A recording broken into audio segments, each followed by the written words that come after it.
Welcome back to another sports podcast, everybody, because it's exactly what the world needs is another sports podcast. We're the Sweaty Trio. We're glad to be back in the locker room. Today, we've got Nick Gallo from Nilson Sports, one of the top NIL agencies in the game. He works directly with college athletes on brand deals, the transfer portal, and turning their name into real money. If you want to know how NIL works and how crazy college sports has gotten behind the scenes, this is the episode. Nick Gallo, welcome to the Sweaty Trio. I want to first and foremost ask, for someone who doesn't fully understand what NIL is, what does your job at Nilson actually look like? Well, I mean, it's obviously name, image, and likeness is the acronym there. But yeah, as you said, it's a lot of working brand deals for players, getting them opportunities. As we all know, guys are able to get paid now. So yeah, it's kind of just seeking opportunities for them. I kind of dabble in a little bit of, I guess, what you would say like PR stuff as well. Um, just helping guys build their brand and things like that. So it's not just a monetary thing, especially for the hockey guys.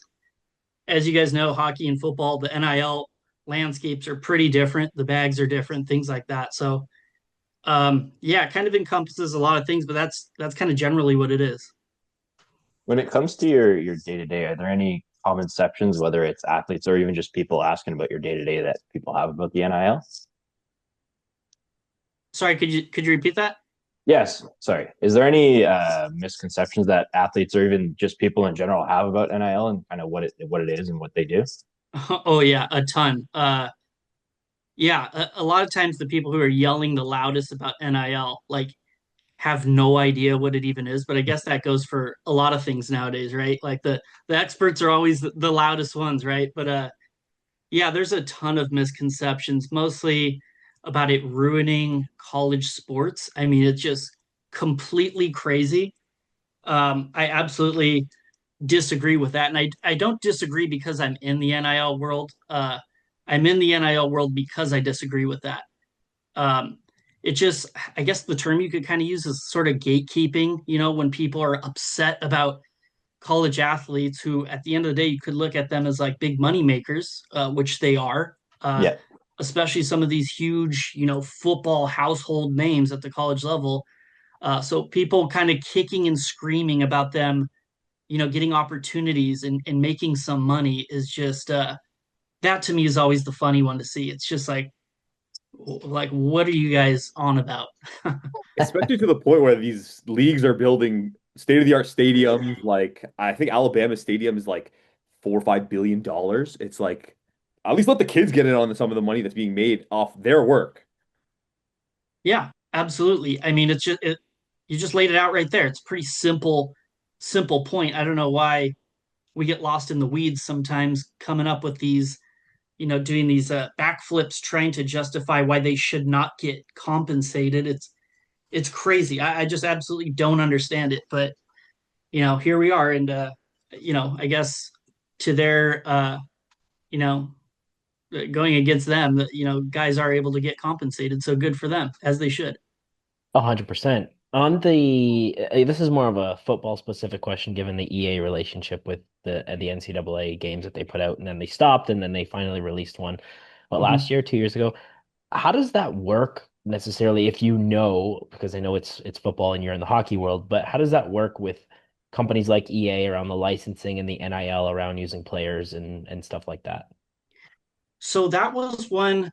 We were kind of talking about that because a couple of the other guys on our Nilson team, like we were super interested in that, and jokingly, we always talk about how much we want to see a NCAA hockey game, which I think it's going to be at some point. Maybe not in the next couple of years, but I think that'd be insane to have at some point. Um, so I'm not 100% positive on how that all went down. I know they went the route of like a big group license. Uh, it was like a intermediate, like a middleman company that kind of came in and then did a huge group license for all of the players. I'm almost positive that's how it went down. I heard it was one firm, but then that was like I guess it ended up being another firm. It was kind of a this big kind of complicated thing. I think there was like big complications with it too.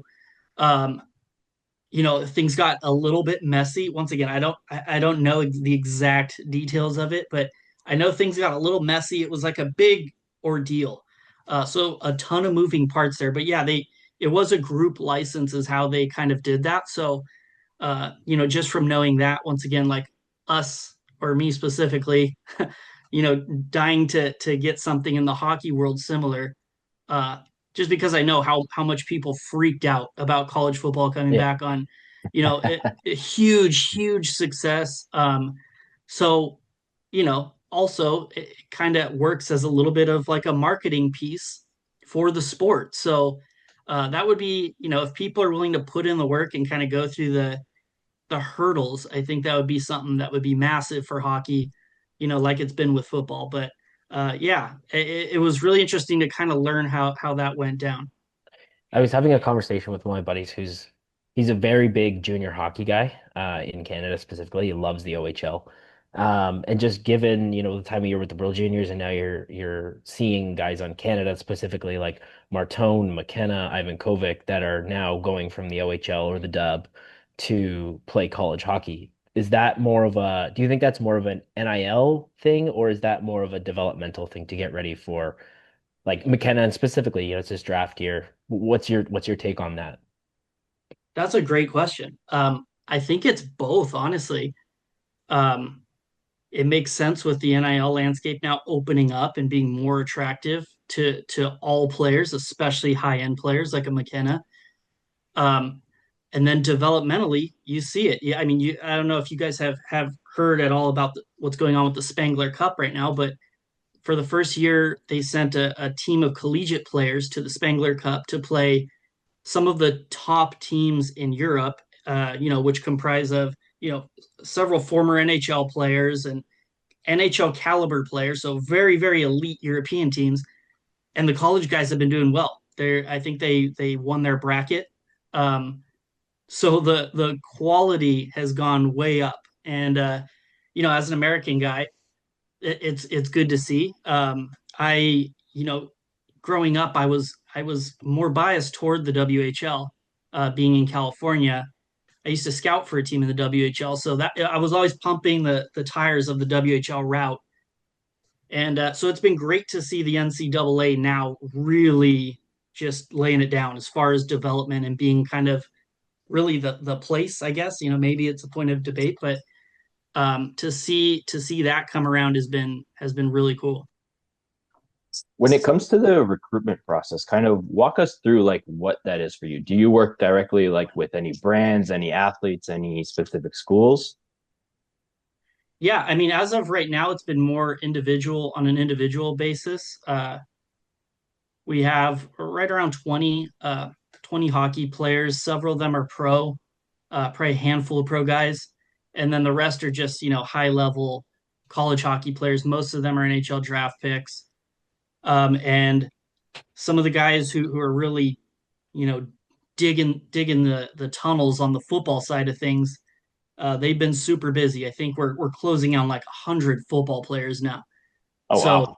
yeah, it's been crazy. I'm not super privy on what's going on as far as the football recruiting side. I know the guys are all like working their ass off, obviously to onboard that many great college football players. So it's been awesome to see that. But yeah, that's kind of just been how it's going, and really, I guess the main most important thing uh, that it's been for us is just like kind of our network and just like having connections and having good relationships with the agents. That's super important, Right. uh, especially in hockey, because you know a good hockey player at 14 has an agent. Yeah. It's Yeah. kind of a crazy landscape, but um, a lot of them, it's just really important to have good relationships with the agents, and then we're able to kind of take some of the burden off their shoulders. A lot of them don't want to spend or can't spend all this time, you know, doing outreach for brands and certain marketing opportunities and PR stuff and things like that. So it's just kind of developing good relationships with them and then kind of helping them out. So, like, what separates really an athlete who's going to make the average NIL money versus the real big buck money? Is it, like we said earlier, would it be more mentality? Is it more the skill on the ice? Um, well, I think for the top guys, they kind of do it all. Yeah. They have the charisma and they're also killers on the ice or on the field. Um, so best case scenario, like if you were trying to create like your NIL powered athlete in a lab, it's someone who's an elite player, you know, on and off the or on the ice or field, and then they really buy into the marketing side because there's a lot of elite athletes who kind of don't really have an interest in it or don't really care. I think a lot of people would be surprised how many athletes kind of turn down paid opportunities just because they don't really care. And once again, there's another big difference between hockey and football. I'm sure you guys know hockey players are a lot more reserved. Football players are a lot quicker on the mic and a lot quicker to have the sound bites and stuff like that. Hockey Oh players yeah. are very conservative, very reserved. Um, so yeah, it's a bit of a different world there. But yeah, the real high end guys, they kind of have it all. They're good on the microphone, good in interviews. They give you clips, and then obviously they're elite in their sport. It's sad to say gone are the days of the press conferences where a guy's sitting there, he's got three hats on the table, and then he picks one and he puts it on, no one knows. Is does the NIL now take a precedence for athletes when they're getting recruited, when they're picking their colleges, or is it more still focused on, the athletic facilities, the programs, things like that? Um, I think it depends. I think generally speaking, it's going to be a minimal kind of decision maker. Now, when you're talking about the guys who are getting offered huge life-changing money, like no shit, that's going to be that's going to be a big deal. So, but that once again, against some of the misconceptions about NIL, I mean, what percentage of players really is that? It's a very, very small percentage. Um, so I think generally speaking, yeah, NIL and if you go to a school, this is all pretty new too. So you're seeing some very big, very powerful schools who are kind of lost. they they they don't really have a good NIL department built out. They don't really know what they're doing with it. Sometimes they get in their own way. They get in their athletes' way too.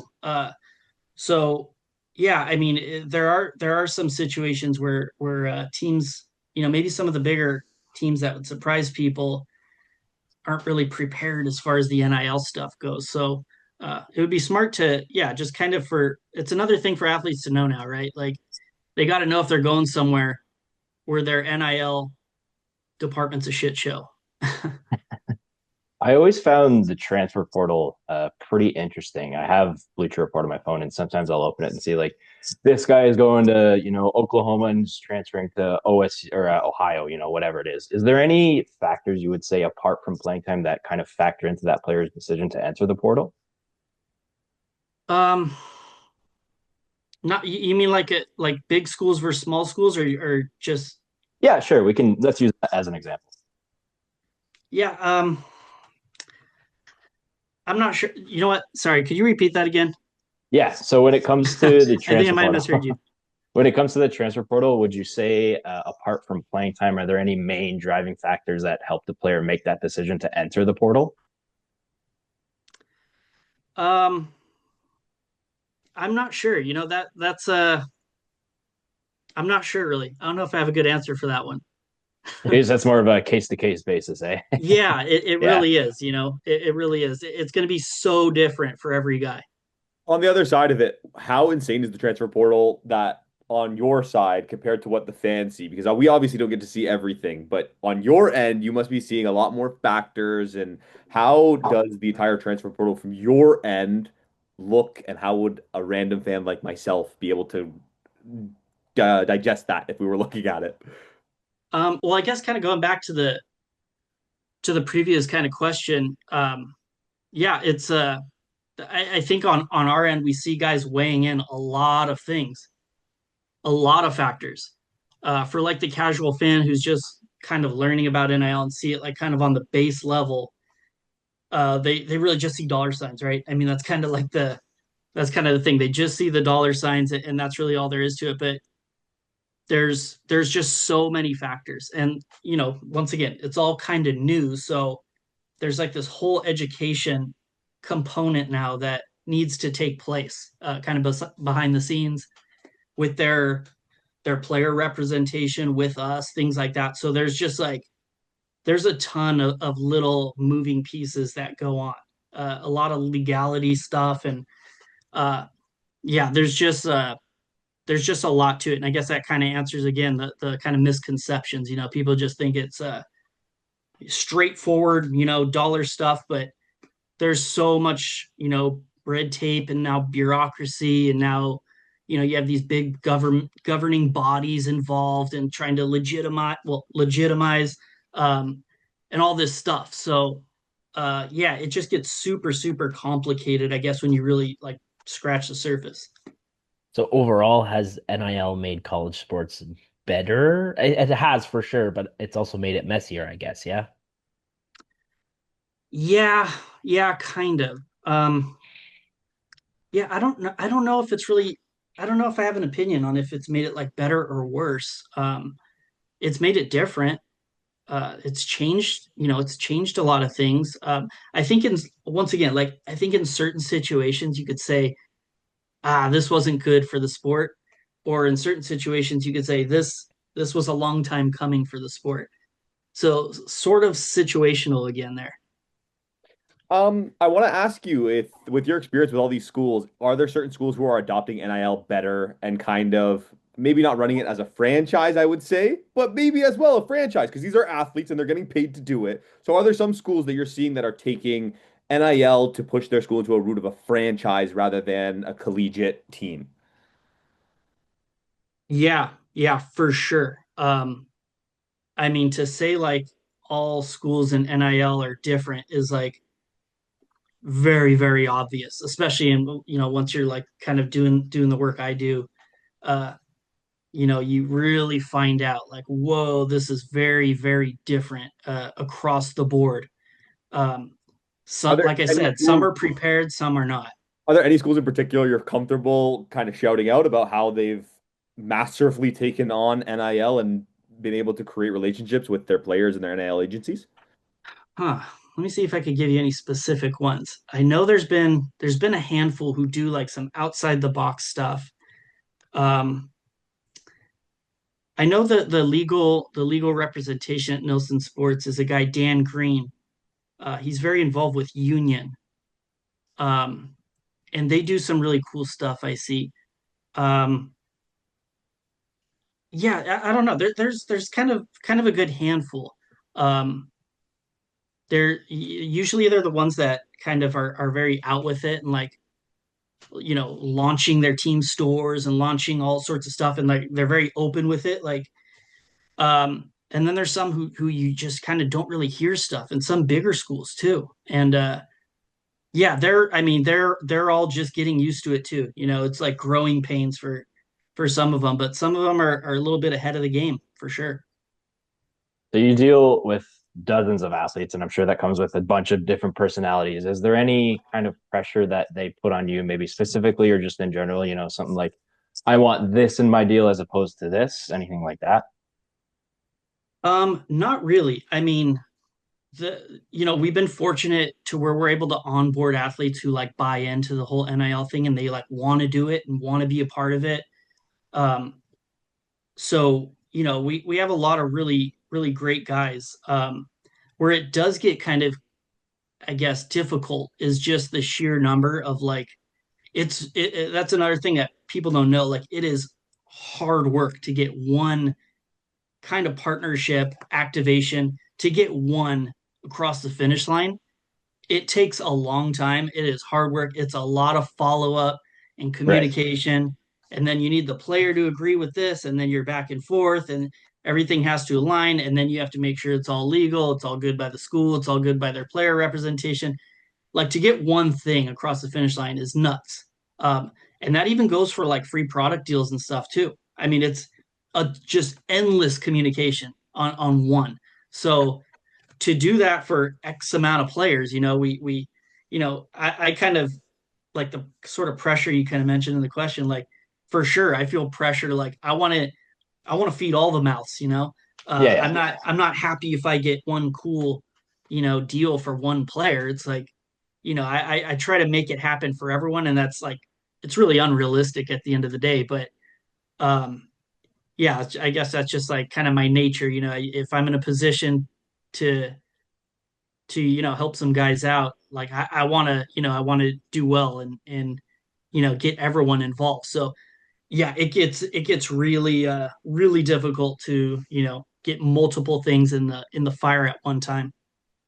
Two-parter for you. Looking at your client list, Sam Renzel, ironically, was the Leafs draft pick that they traded, I think, Peter Mrazek to the Blackhawks for Fraser Minton, Oh. to move off of that deal. And Sam Renzel's a stud, so I would love to see him on the Leafs. So curious to see how, he will be a stud in the NHL. He's a young player growing. Mhm. What does that look like from Nilson Sports or your perspective on how you work with that player now that they're pro? Are you still involved in the deals, outside of college? Like, how does that work for you guys? And the other Yeah, I part, mean, sorry, the other part oh is, yeah, go for it. Renzel's the big name that I see here on your list. Mhm. Is there any big success stories that you are particularly proud of or that you were a part of that you would be comfortable sharing? You mean specifically with Renzel or Just in any of the general, other any guys? any any particular athlete. Yeah. Well, so first with Renzel, I mean, yeah, obviously about as good as a NHL prospect gets. I mean, he's gonna be a top defenseman for the Blackhawks for 10, 15 years. Great player. Um, as far as like any of the other stuff, like I've kind of had in the works. I mean, honestly, for me, one that's been really cool is some kind of charitable work with a group called Triumph Together. It was started by a guy, Jack Gates, who played for the Junior Ducks here in California. I used to scout him like, I don't even know, 10 years ago or something like that. Um, and so I saw that he had started this charity. So it was kind of cool. I'm like, oh shit, like great to see this guy now. So he started this charity Triumph Together that pretty much connects uh, like terminally ill children with athletes. Some of their favorite athletes. They get to meet them after the game. They get free tickets. They get all this cool stuff. Like he just does some unbelievable work. So I've kind of been able to link up a couple of our guys with that charity, which has been awesome. I mean, that's like at the end of the day, the getting the monetary stuff is getting the monetary stuff, but that's the kind of stuff where if I'm an NHL GM and I'm seeing my prospects kind of getting involved in that way and showing their personality and what kind of character they are and things like that's I just think that that's such like a win-win-win all the way around. So being able to do that stuff has been awesome. So yeah, that would probably be the one that like really sticks out. That's just like a really impactful one. But yeah, everything else has been awesome. Like very cool stuff. There's a apparel company, Shepherd, out here, which is ran by Shane McColgan, who's actually a former WHL guy. He's from California. Started a apparel company, so I was able to kind of get some of our hockey guys linked up with some of his stuff. So that was a fun one. He's a good dude, but yeah, it's a lot of fun work. Just it's a lot of work. Correct me if I'm wrong here, but it seems like this type of work in this type of industry kind of throws a lot of curveballs at you. So if you had the opportunity to go back in time even yourself or just, like a high school graduate listening now, was there any specific advice you would give them? Well, like you said, it would just be prepare for the curveballs. Because I'm also a real estate agent, and there's a lot of similarities there of like when you think the job is done, it's not done until there's a signed contract or a paycheck Right. going somewhere. So uh, yeah, both are very similar, and you're going to do a lot of and this is advice too to some of the people looking to crack into the game, but you're going to do a lot of free work. That's just how it is. So you're gonna need to like bust your ass and sink in some blood, sweat, and tears to kind of get things going. But that's just how it is. So yeah, prepare for the curveballs. Never count your chickens till they hatch, and I guess try to make it fun and be different. Given we may or may not have some college athletes or prospective college athletes watching this episode, I want to give you the opportunity to pitch Nilson Sports over any other agency. Okay, well, Put you on the spot. yeah, no, yeah, I mean, there's a lot of great NIL agencies out there. Like I said, with Be Different right there, I mean, that's kind of something I pride myself in doing. We have a lot of, it's not just me by any means. We have a lot of really great people at Nilson Sports who work their ass off. Um, so it would be, me in addition to other people kind of working our ass off and working with the athletes to try to make them have a good NIL experience, not just empty promises and we're going to get you paid out and things like that. But, how could we kind of be in your corner the best? And that really includes a lot of things. Like I said, I have like some kind of PR and marketing kind of in my mind and in my back pocket too, to just additionally kind of help the players out. And for the hockey guys specifically, that's very important because, they're not turning around and getting these humongous bags like some of the football guys are, hockey's, I'm a hockey guy, so I could say it, but hockey's, we're not there yet. We're a little bit longer runway to that. So it's for us at Nilson and for me specifically, it's felt a little bit like building toward that. It's kind of cool. It feels like we're kind of building that infrastructure for later when, the Gavin McKennas are like an everyday thing in the NCAA, and there's more of those. There's 5 Gavin McKennas or 10 Gavin McKennas. And now there's all this, NIL is huge in hockey and things like that. So, yeah, just, building toward that. But, yeah, we're always looking to do the right thing and work our butts off for the athletes. What's Nilson's or your approach with trying to acquire these players to become part of your team? Are you looking at draft eligible? Are you looking at drafted players that are playing in the NCAA? Are you looking at, 15-year-old kids that are going to be potential studs in the NHL in 4 to 5 years? What's that look like for you? Yeah, that's definitely a fun part of it. I know, myself, I have a background in scouting, so I'm able to kind of help out there with like if there's some players maybe entering their freshman year who I think are going to be big names in college and NHL draft eligibles. We're kind of able to keep those in mind, and a lot of times we have connections with their agent, and then we could talk to their agent and see if they would like us to kind of run their sort of NIL side of things. But yeah, that's kind of pretty much how it works. We've had other scouts working with us too. I don't know if you guys are familiar with his YouTube channels. I don't know how to pronounce it. Gravite. I don't know how he spells it kind of funny, but he's a pretty good size hockey influencer, content creator. Does a lot of prospect videos and stuff. So he's a pretty good scout himself. So he helps out as well on that front. But yeah, having some scouting background has been kind of a little bit of a cheat code for us. Nick, man, thank you so much for coming on the podcast and imparting so much wisdom on us sweaty boys and getting sweaty in the locker room with us. We love asking all of our guests a very serious question. And given that you've worked with a lot of athletes from different sports, we want to know your opinion. Which athletes from which sport are the most athletic in your opinion? Oh, okay. Let me try to fight my insane bias for three I was going to seconds. say no cop-out answers and saying hockey players. I know. Okay, so honest answer, hockey players. Love it. Can we get your reasoning?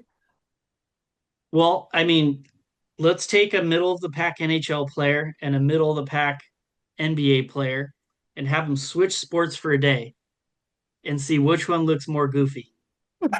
How do you think that goes? That's I completely will fair. say though, my only issue with that answer is that skating is the barrier to get in for that NBA player. If the NBA player knows how to skate, how much does that change? Imagine Miles Garrett on skates.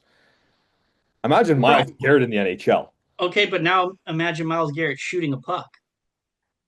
True. You True. think he's got He that? wouldn't get it off the ice. He would not I get mean, it off the ice. yeah, scoring on scoring on an NHL goalie, like oof, that's tough. Nick, man, thank you so much for coming to the locker room, getting sweaty with us. Take the opportunity to tell people where they can find you and what you're working on. Yeah, you could just find me Instagram at Nick Robert Gallo, my whole name. Yeah, just working on some NIL work with Nilson Sports and with my real estate group that specializes in athletes, Iconic. Yeah, thank you guys. Appreciate you guys having me. Thank you so much. Every time someone comes in the locker room, we get a salute and a stay sweaty. Can we get a salute and a stay sweaty from you? Yeah, absolutely. Stay Yeah, sweaty, baby. fellas. Stay Stay sweaty. sweaty. Take care, Nick.